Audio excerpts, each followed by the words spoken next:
Esports Money, ZSM, Mac 10, whatever you want to call me. I don't know why I just became blurry. Whoop, whoop, focus, focus. That is odd. I'm actually going to make this a little bit smaller so that you guys can see more. This software for my webcam is the absolute worst, so that's something that has to be addressed.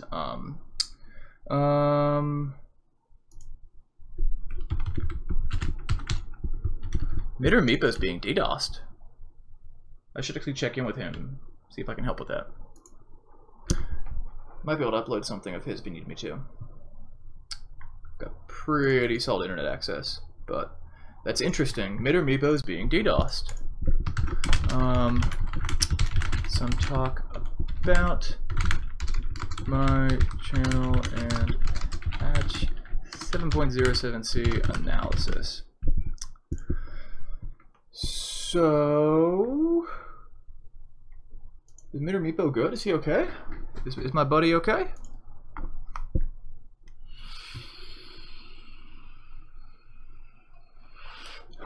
He couldn't actually upload anything, whether it was a 2 gig video or 150 kilobyte JPEG.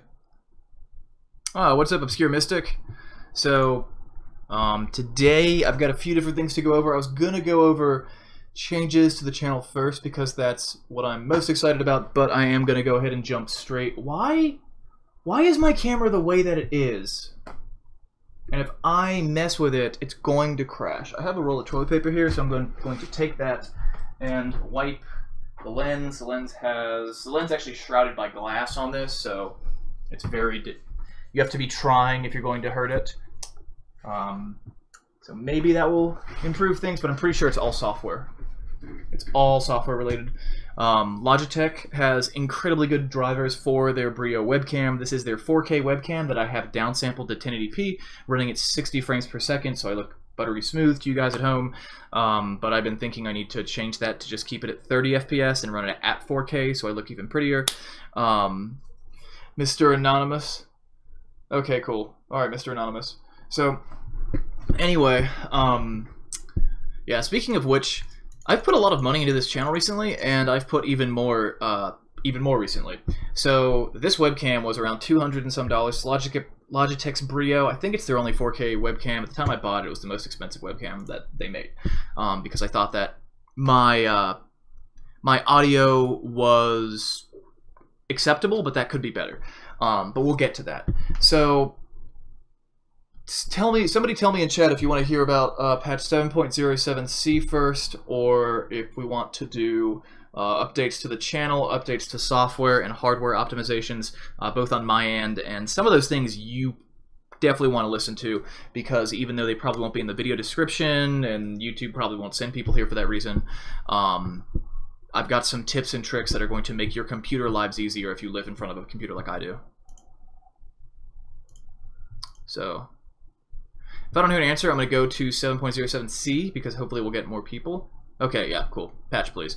Alright, so 7.07c came out 2 days ago, I want to say? 1 day ago, so it's brand sticking new. Yeah, Friday. Wow, Friday night. Late Friday night. Yeah, this is like 24 hours old.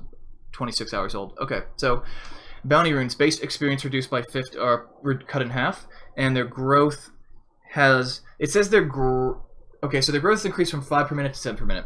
So this would mean at 10 minutes in, instead of being 100, you would be at 95. And then from then on, they would get better. So this means at 20 minutes, instead of having a 20 times 5 is 100 plus 50, instead of having 150, you would have 7 times 20, which would be 140. You'd have 190. So you'd have almost a third more experience at 20 minutes in from the bounty runes. This is a good change overall if you like bounty runes. It makes bounty runes stronger in the mid-game and late game. It encourages you not to pass them up a little bit more, because especially in turbo mode, which everyone loves the way I pronounce and talk about turbo mode, bounty runes are typically ignored by a lot of people in that mode, I find, especially after about 10-15 minutes.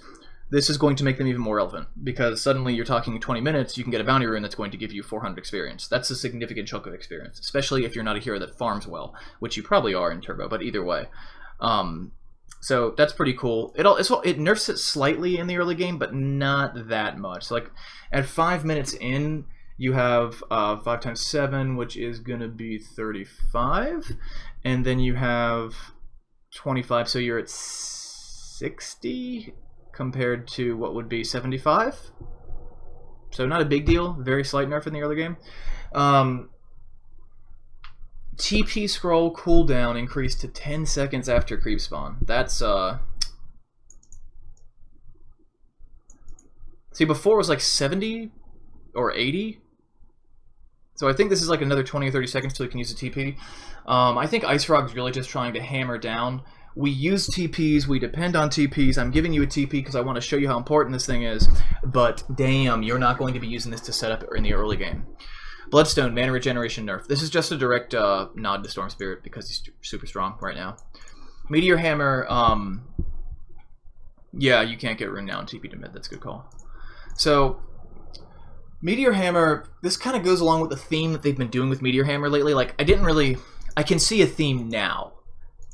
I can see a theme now, but I didn't see the theme before. And the theme now is it's all about lockdown instead of damage. When I first saw this, I thought this is a thing people are going to use to play Rat Dota because it did so much damage to buildings for what you got and for what it cost. Now, with the cost being higher, the damage being lower, the stun being higher, it's very clear that this is supposed to be a teamfight item. So that's kind of cool.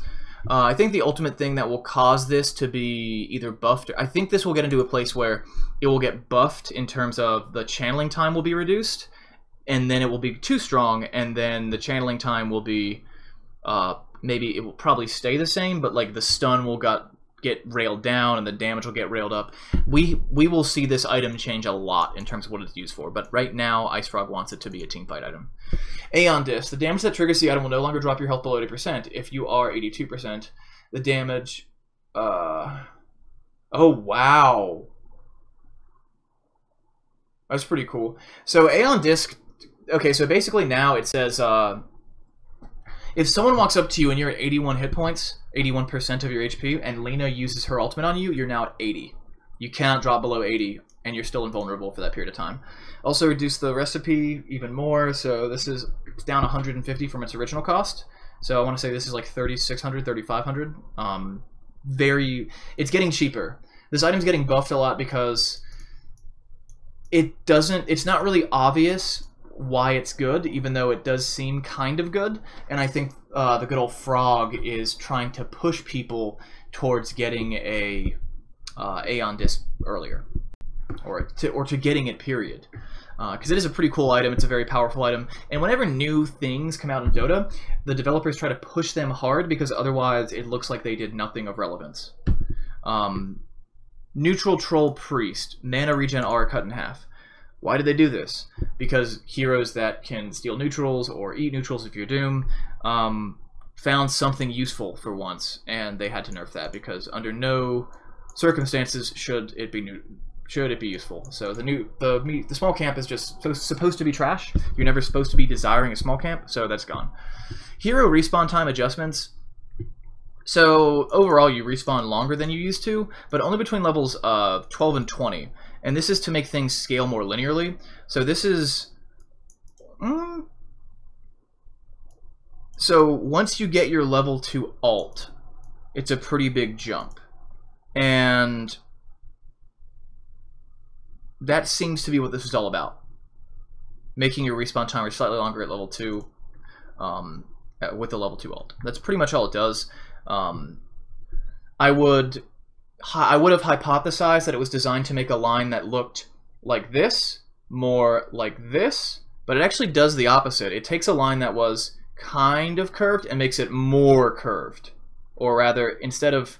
It still bends like at the same spot, but now it bends like this rather than like this. Like it's a sharper angle that it bends at now, though it's ultimately going the same place because the respawn timers post level 20 or the same. Alchemist. Holy shit, I actually didn't see this. Oh my god. They actually did some reworks. Okay, so Alchemist talent changed from +5 armor to -5-second unstable concoction cooldown. Level 15 talent, plus gave him another 100 health. Ooh. So his level 25 talent is now all about Chemical Rage. So this is... It's so to get 30 Chemical Rage regeneration, or have your attack point reduced by 1/5. This talent sucks compared to its alternative. Screw that talent. I mean, you could, if you get 350 health and then go for it makes some sense, but no. You're going Octarine anyway, so that you can always be in your alt form. So, no, this talent sucks. But it's fine, because this talent sucked. Because the talent that you get, the attack point talent, is so good that whatever you put next to it, I'm never going to pick. Ever. Because you probably have Lifesteal, and you have Spell Lifesteal, so even if you don't have Radiance, you're throwing down that massive AoE, and it's physical damage, but it's spell damage, so you still take damage. No, I think Alchemist is fine. I think people just aren't playing him enough and aren't winning with him enough, and pros aren't interested in him enough, so he keeps getting tweaked. He's freaking fine. The hero's awesome right now. He's sick. So if you've watched my guide before for jungling this hero, that has changed slightly. Phone number I don't recognize, so I'm picking it up. That has changed slightly. Don't pick it up. Don't pick it up. Actually, I think I do know who this is. Hold on 1 second. Let me see if this is my buddy. I don't think so, actually. Who's this? Actually, I'll wait and see if they leave a message. So, anyway, Anti-Mage, mana break damage reduced from 60% to 50%, that's blink cooldown increased. Yeah, a lot of YouTubers. The problem is, like, one of the great things about me looking at Dota from the perspective of pretty much just math, because I don't play it as much, I don't play it at near the top tier anymore, but just looking at things on paper and knowing what heroes were able to do in the past, it gives you a perspective that a lot of people miss. Alchemist he's fine. He's totally fine. Mana break damage reduced from 60% to 50%. That is kind of a significant nerf. Blink cooldown increased, but the cooldown talent now fixes it. So they're trying to, yeah, it's not just you. It's a camera artifact. My shirt is doing weird things. Level 20 talent illusion damage increased from 300 to 350 damage.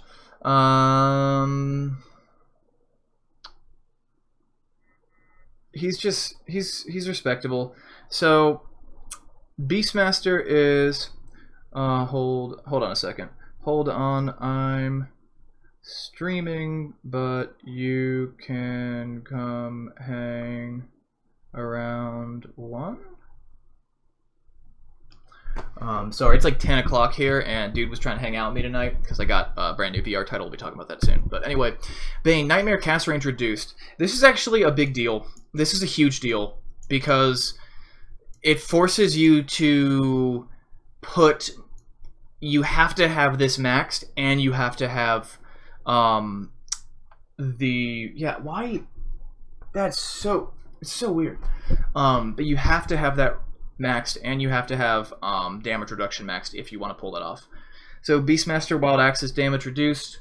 Again, not a big surprise. Hawk movement speed reduced. Beastmaster's getting nerfed because people realize that he doesn't suck. And he's unpopular opinion here. I think he sucks and always has sucked and always will suck. I don't like the hero. He doesn't feel natural to me. He doesn't feel strong to me. Earth Bruling armor reduced from 5 to 3. I don't think that really matters. I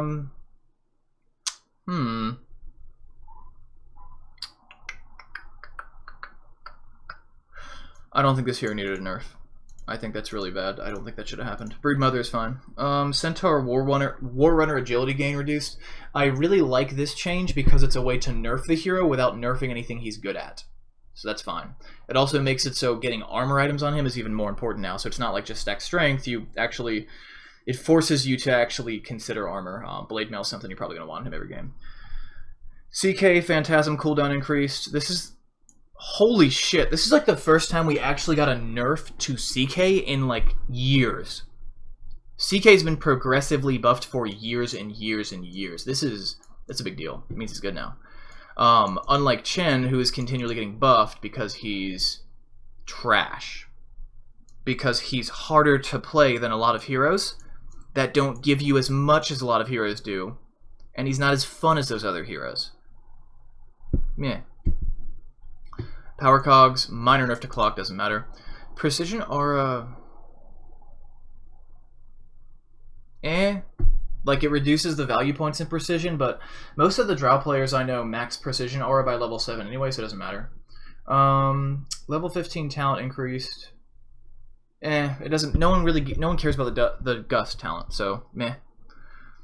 Geomagnetic grip silence duration reduced on Earth Spirit. I don't think this should have been touched. Earth Spirit's fine.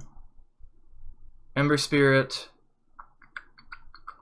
Universal buff to him. I think this is okay. Like, I don't think Ember Spirit needs a buff, but he's also not so good that he, like, doesn't require a buff. Like, you know, like he's...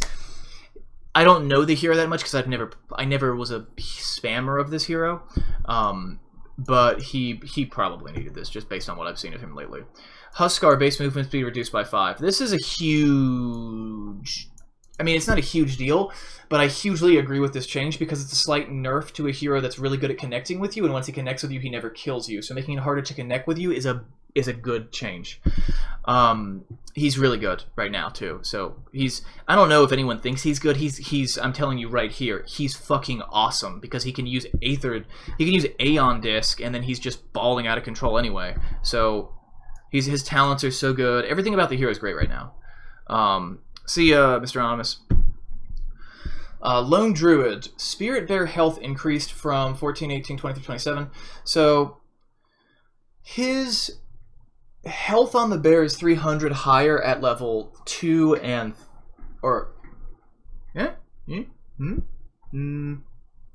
it's 300 higher at level 3 and 200 higher level at all other levels. So I like them making... doesn't it gut his damage than Aeon Disc? Aeon Disc doesn't gut his damage, just makes him tankier. The thing about Aeon Disc that makes him really good is the fact that he is slowed and silenced for very short periods of time. Lone Druid making his bear a little bit tankier is a good thing, I think, especially because the bear doesn't scale. Like, people look at Lone Druid and go, on paper, that's one of the hardest carries in the game because he's got 6 items. He sucks. You do not want to be in a situation where you're a 12-slotted fucking Lone Druid. Luna, strength gain reduced. Cast beam, but it's overall a buff to her. I've actually read these notes. I've skimmed these notes before. She's significantly better now because increased cast range, lower cooldown on Lucent Beam, and Lucent Beam cast point is huge. Hero's awesome now. Hero's better now. She's not awesome, but this makes her better. Meepo.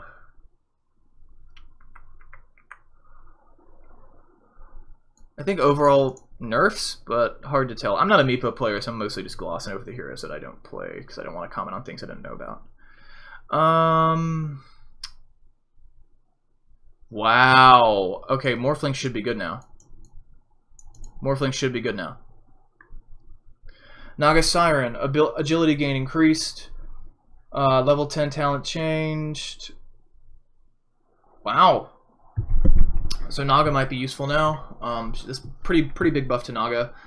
Nerf to Night Stalker. Nerf to Omni.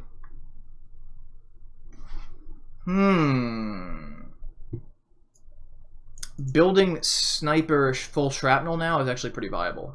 Might be.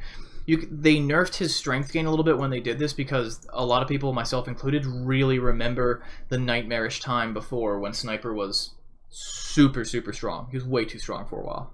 If you were here in patch 7.8, or 6.85. I want to say 6.85, 6.83, something like that. He was too good. Desolate damage has been reduced, but pierces spell immunity. Pretty big buff to her. She needed it, I think. A lot of people disagree, but I think she needed a small buff.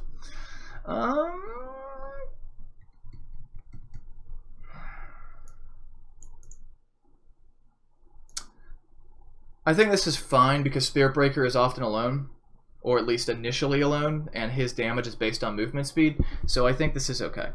It's definitely not a buff, because it's only 2% to you and it's losing 8 on your allies, but I think it's okay. And plus 10 damage at level 15 if you go with the talent, yeah, it's better. Storm Spirit agility gain nerfed, attack speed nerfed. This hero has been generally nerfed because he's so strong right now, but he's still cancer. The thing that makes the hero strong is his talent and ability combos and the way they work with the new items, and that's what makes the hero super strong. I like that they're nerfing things that are not what are making him strong right now, but he's still going to be super strong. TA, holy moly, that's huge. Wow. Okay, so her psionic traps now charge 50% faster. They do 125 more damage at max level, 75 at level 1, an extra 100 at level 2, and then 125 at level 3. And now she gets 3 extra psionic traps with a level 10 talent. She can actually do serious magic damage with this now, I think. That's pretty cool. That's pretty cool. What? I don't think Terrorblade needed a nerf. I think Ice Frog's always scared of the hero because if you make him slightly too strong, you broke the game. Because he's so freaking good when he's good. So, I don't think he needed one, but I understand why he got nerfed. That's why he got nerfed. Tiny, Grow now grants +5, 10 or 15 armor. This is the biggest buff you could give the hero because Tiny is the most armor-starved hero in the game. He and Doom are the most armor-starved Dota 2 heroes that there are. He has so much hit points, so much strength, but he doesn't have Craggy anymore. So he needed the armor. This is something I've been waiting for. Grow no longer grants bonus movement speed, and it gives you less bonus damage. You have 60 less damage at level 3, but only 10 less bonus damage at level 1. And it's more important in the early game when you're trying to farm. So this actually, I don't think this is overall a huge buff to him. I don't know if I would call him as strong as he used to be in his heyday. In fact, I'd probably guarantee he wouldn't be. But this is a step in the right direction, and I like it. Tusk, minor nerf to strength gain. No big deal. Level 20 talent for Underlord, plus 30 HP regen's gone to plus 20. Yeah. Vengeful Spirit, level 20, increased from -4 second magic missile cooldown to -5 second. Oh. Vengeful Spirit, Vengeance Aura, attack damage, rescaled. She didn't need that nerf, I don't think. Wind Ranger turn rate improved, and I mean, as long as the shackle shot, the +1 shackle shot target needs to be fixed. I mean, she just got buffed everywhere. Like, I think the hero's weak, but I don't think she's bad right now. This might make her good. Winter Wyvern, Arctic Burn damage reduced by 9% to scaling. Base damage reduced by 3. 15 talent reduced from +600 night vision to +500. So generally speaking, a bunch of nerfs for Winter Wyvern. And if you watch TI and you're an EG fan, you don't think that Winter Wyvern needs to be nerfed. So, cool. Alright, now let's talk about something completely different. If you watched up to here and you want to see the Dota stuff, then that's it. But if you want to hear some stuff about my channel and see some really, really cool optimizations for your computer that are really easy to do, that you're probably going to be hesitant to do, then stick around for a minute. So, as far as optimizations go, things that I've been doing lately. So you guys know I love video production because I run a YouTube channel. So I'm upgrading from DaVinci Resolve 12.5 to 14 because it's more efficient in scrubbing. So that's a big upgrade. Another thing is, I don't think you guys can actually tell right now, but this is Firefox.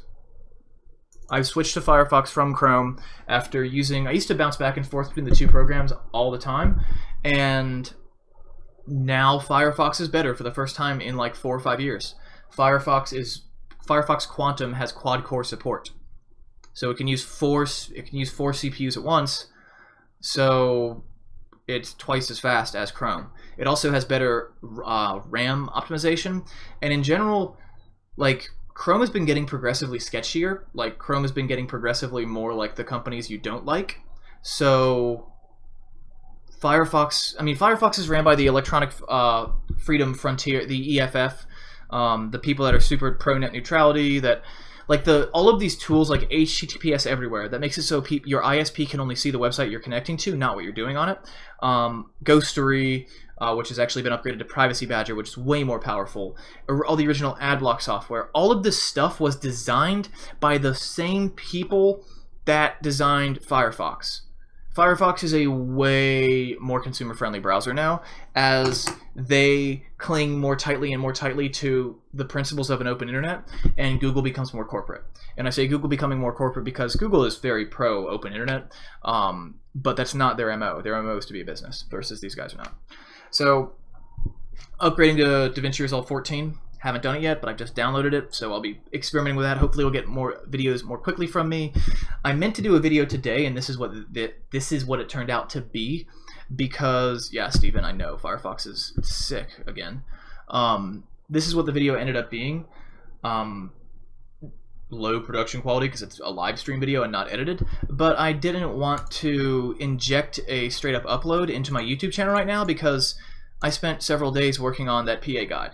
Just editing it and editing and editing it and being like, are these memes cool?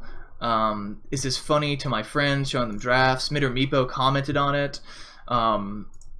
Yeah, it's an awesome video. Even if you don't like the guide, it's funny. So I don't wanna hurt that video's momentum at the moment. So probably another video tomorrow. In the meantime, another reason I don't want to upgrade or I don't want to make a new video is we have this addition to the channel. So as buttery smooth and sweet as my voice might sound through this microphone, it is nothing compared to an actual analog traditional mic, the Audio-Technica AT2035. It's beautiful. This thing is absolutely gorgeous. So I'm going to show you guys in a little more detail. I will be doing a review and a comparison of this microphone. This is the same microphone that a lot of YouTubers use it. I know Aussie Man Reviews uses this mic. This is a very nice mic. I have a pop filter for it. I have a shock resistant mount for it. I have an arm swing that's going to mount to my desk and actually come over and be in front of my face with the pop filter attached to it.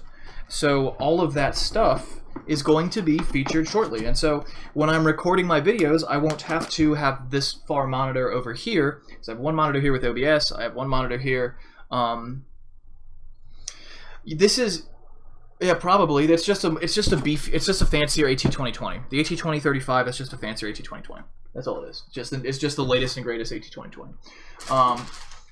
This is my first real analog mic. So we have an XLR cable, so you actually do have to have an XLR cable, but Amazon and a lot of other places have bundles to get the cable with the mic, with the mic's case, a pop filter. So first time I've ever had a pop filter, or needed one really, because I'm pretty far from my mic, and this swing. So I don't actually know how nice this is. It was like 15 bucks, so we will play this one by ear. But it seems to be pretty darn decent. It was recommended by Amazon. It was commonly purchased alongside what I just bought. So it does look pretty darn respectable. So let's say I have it come down like this. And it does clip onto the side of my desk, and my desk's the closest desk is not that heavy, but everything on it is, so it's pretty well grounded. And then shock mount, and here we go. Pop filter right here in front of my face, and you'll be seeing this from now on when I do shows. And hopefully my voice will be even clearer than before. Again, I will do a short review and comparison of these, and there's a lot of comparison videos out there, but I want to do one for me because why not? I just spent a huge amount of money on this. It was about 150 bucks for that. And then I have, the reason that it's not currently set up, and you are hearing my previous microphone, a blue snowball, is because I don't actually have my new amp yet. So my new amp will be arriving in the mail on Monday. I ordered it from a different store. Sweetwater is the name of the store. I strongly, like, highly recommend them. They called me. They said they call all their first-time customers, and I talked to the dude for like an hour. He was a bigger nerd about audio stuff as I am computer hardware, and you guys know I'm a computer hardware nerd. Which brings me to the next update. So this isn't that interesting, and it's not going, wow, my camera. So the reason I'm not changing the settings of my camera midstream is because anytime you try to change the settings, it crashes OBS. Always. And it's a problem with Logitech Brio drivers. I haven't updated them in 2 months. So really, really hoping, yeah, I told you, they have an insane customer support, 2-year warranty on anything they sell. So really, really hoping that the Brio drivers have been updated so that they will work with OBS and I can actually play with my webcam settings, because, I mean, this is a USB 3.0 exclusive webcam. This is a high bandwidth, high power webcam that records in 4K or 1080 to 60 FPS. I'm currently at 60 frames per second with my face. However, just looking at my stream output, it looks a lot smoother on my stream than it does on my monitor. However, this is a much nicer monitor than the monitor I have my OBS output on. Next on the list, we have a Deskstar, God, it looks like crap, but a Deskstar NAS hard drive. It's a 4 terabyte drive, 430 bucks. Yeah, it's cheap. It's damn cheap. It's cheap that to the point where it might make people a little bit sketchy, but at 4 terabytes, HGST NAS drive is not bad, and it's relatively fast. I put a terabyte. I already had one of these, and I moved a terabyte, approximately a terabyte, like 0.9 terabytes, which is all of the videos I've done since March of this year, over here as an extra backup copy, and it did it all in about an hour. It was a terabyte that moved over the course of an hour in the form of video files from spinning drive that was almost full to spinning drive. And these are NAS drives, so they're not known for being fast. So 50 to 55 minutes, pretty damn good. Also, my computer was doing a bunch of other stuff as it was going on because I was benchmarking. What was I benchmarking? Well, you guys remember this. God, the colors are messed up, but this is a GTX 1070 Founders Edition, and every time I hold it, I just go, damn, this card feels good. I almost don't want to sell it now, but I could really use the money because it's 350 bucks for a card that I'll be using in a backup rig. Backup rig? Yeah, nah, this is what I just pulled out of my computer. This is what just went into my computer. So, yep. Why is this being this way? Well, anyway, this is a GTX 1080 Ti. It's made by EVGA. It's their ICX FTW3 line, and my Heaven benchmark score was 3600 with a Ryzen 1800X. The 1800X is not overclocked, but my cooling is good enough in this case that pretty much everything's auto OC programs, like the XFR that's built into the Ryzen chips. It goes up it boosts itself pretty high on its own. In fact, I get worse results when I overclock because I can't boost all of it. Like being able to dynamically boost individual cores for gaming is better for me because a lot of the games I play at least are not super multi-threaded. So we've got that. We got 32 gigs of RAM. We have a 4K webcam, a brand new Audio-Technica 2035 or AT2035, and we have a 1080 Ti. A lot of bulk hard drive space. Only have like 100 gigs of SSD space left, so I'm probably going to need to get a new SSD soon. Not because I'm going to run out of 100 gigs, but I always do video editing with my SSD, then move it to the bulk drive and delete the old files. And when I do that, I'm just like burning through the life of an SSD. Like I've burned through 10 terabytes of data on this drive that I've had for like a year, and it's only 250 gigs. So it's had like 10 terabytes like ran through it already.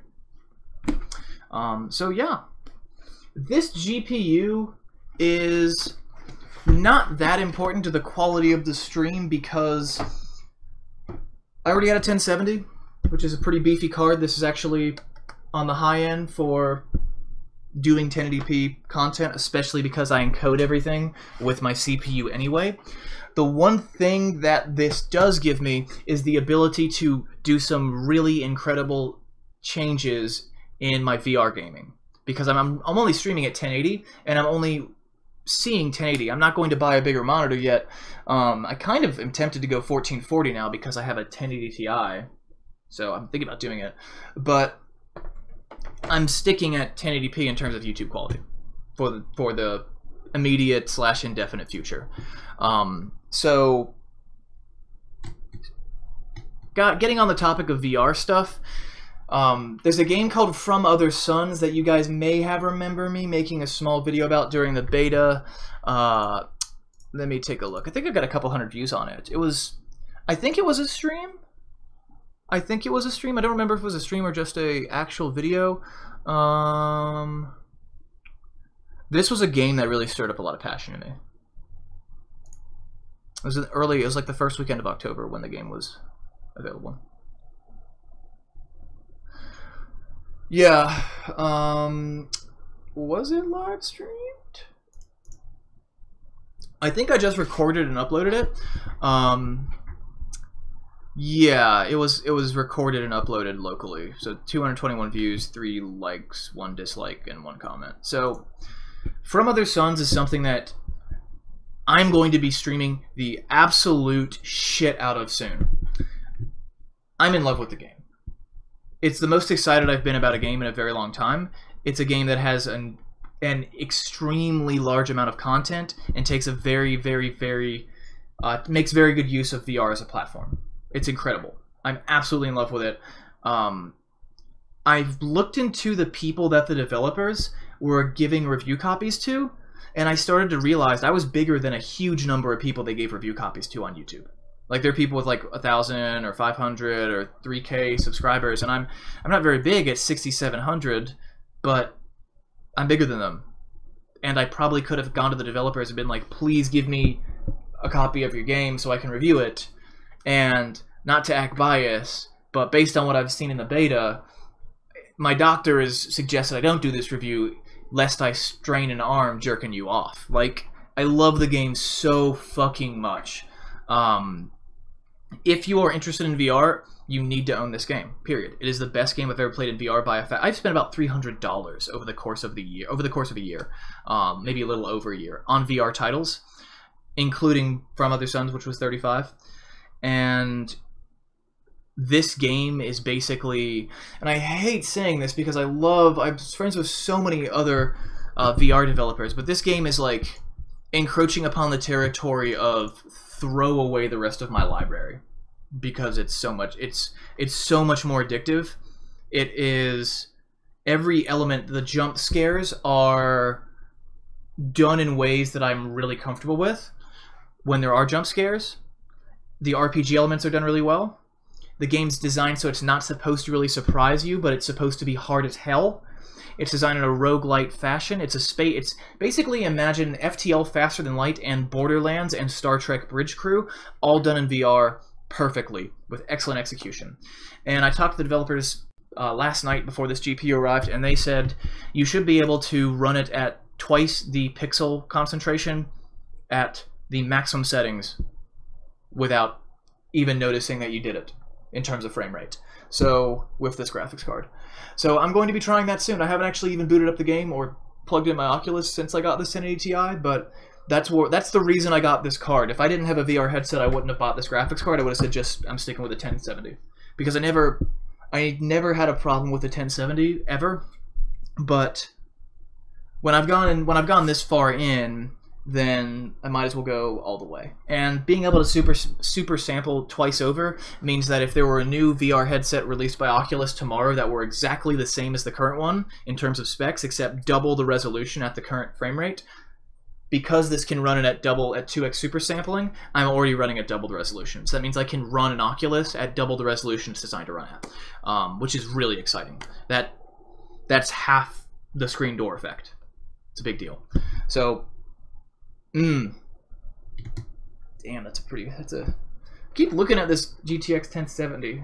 It's really pretty. It's like the perfect card for people that don't want to spend a ridiculous amount of money. Such a nice card. God, I don't know if I'm gonna sell it. Alright, anyway, thank you guys so much for watching. I'm gonna make this VOD public as soon as I finish it. And yeah, enjoy. Thanks for stopping by and listening to me rant about Dota and hardware and stuff.